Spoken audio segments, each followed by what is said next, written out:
Assalamualaikum. For today's activity, we are doing a craft. So for things you need are wings, eyes, antennas, and tissue roll to make a beautiful butterfly. So the first step we did was attach the wings with the tissue roll. So I have already cut out these wings. It is a A4 size paper, and first you glue the wings and then paste the tissue roll on the top of the wings, and eventually the wings will come behind this tissue roll. The next step is we have to put the eyes. You can draw the eyes if you want them to. I already have them, so we're putting the eyes on the top of the tissue roll.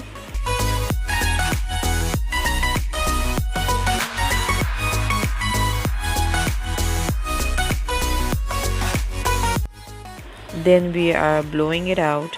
You have to make sure that you dry the glue properly so that the eyes cannot come out. So my children are drying them with blowing it out.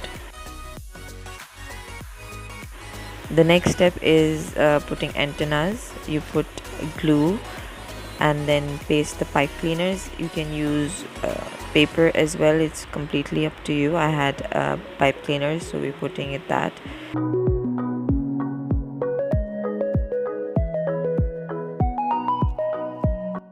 Make sure that you paste the pipe cleaners properly. Craft session is always a difficult task for me because I'm holding the camera in one hand and helping them make the craft. Later on we made a smiley butterfly. They loved putting smile on the butterfly, and then decorated the wings with stickers. They wanted the butterflies to look beautiful. Then my 2-year-old enjoyed the wings of the butterfly in front of a fan, and he thought that he's making the butterfly fly. So like always, if you like my craft, like, comment, share and subscribe, and I will see you in my next video.